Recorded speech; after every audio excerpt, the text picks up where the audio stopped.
పనిచేసిన మహిళా కౌన్సిల్ అందరికీ కూడా శుభాకాంక్షలు చేస్తూ వచ్చే కౌన్సిల్లో కూడా ఇందాక మిత్రుడు అన్నట్టు అందరికీ కూడా మంచి రిజర్వేషన్ అనుకూలించి మెజారిటీ కౌన్సిలర్లు మళ్ళీ కౌన్సిల్లో ఉండాలని ఆశిస్తూ బాబత్ కూడా ప్రార్థిస్తా ఉన్నా.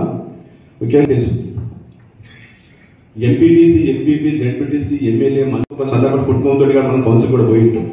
కానీ వెంటనే వచ్చిన తర్వాత ఒక 3 రోజులు టౌన్లో లేకపోతే 4వ రోజు అసలు తినడానికి కూడా కొంచెం ఒక రకంగా అనిపిస్తుంది. అదే పట్టణానికి ప్రజలకు దూరమైన భావన మాత్రం మనకి ఎప్పటికీ ఉంటుంటుంది. అంత ప్రజలతో మమేకమై పని చేసుకుంటాం మనం చెడపట్టణ ప్రజానికి.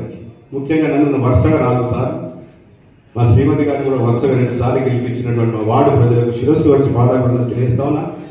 అంతేకాకుండా ఒక మెదక్ మున్సిపల్ చైర్పర్సన్ గతంలో ఇప్పుడు వైస్ చైర్మన్ అవకాశం కల్పించినట్టు నా సహచార కౌన్సిల్ సభ్యులు అప్పుడు కానీ ఇప్పుడు కానీ ఇబ్బందులు ఏర్పడినప్పటికీ కూడా మీరు ఇచ్చినటువంటి ప్రోత్సాహం సహకారంతో మరి ముందుకెళ్ళి మరి చాలా కార్యక్రమాలు చేయడం జరిగింది. మరి ఈ సమావేశంలో మీరందరూ ప్రసంగించిన తర్వాత నా యొక్క మనసులో ఉన్న భావాలను కొన్ని చివరిలో మీ అందరితో నేను షేర్ చేసుకుంటాను. మరి ముఖ్యంగా మున్సిపల్ సిబ్బందికి కొంచెం ఏదైనా విధి నిర్వహణలో భాగంగా నేనేమన్నా కొంచెం ఏదైనా వ్యక్తిగతంగా మీ మీద దూషణ కానీ వ్యక్తిగతమైన ఆ విషయాన్ని మరోసారి క్షమించమని.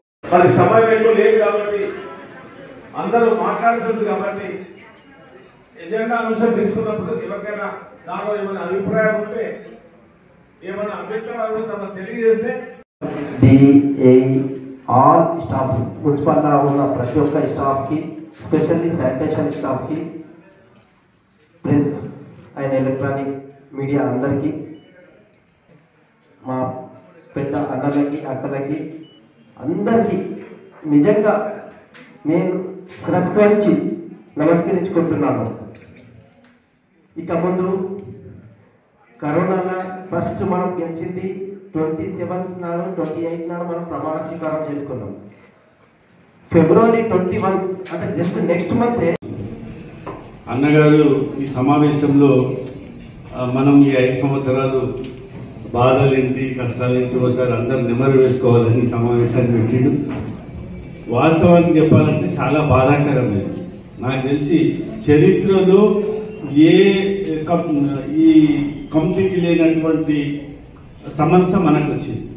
చాలా బాధాకరమైంది, చాలా బ్యాడ్ లక్ మనం అందరం. ఎందుకంటే ప్రపంచమే కరోనా మూలంగా గడగడలాడించింది. ఆ సందర్భం మనకు రావడము దురదృష్టకరం.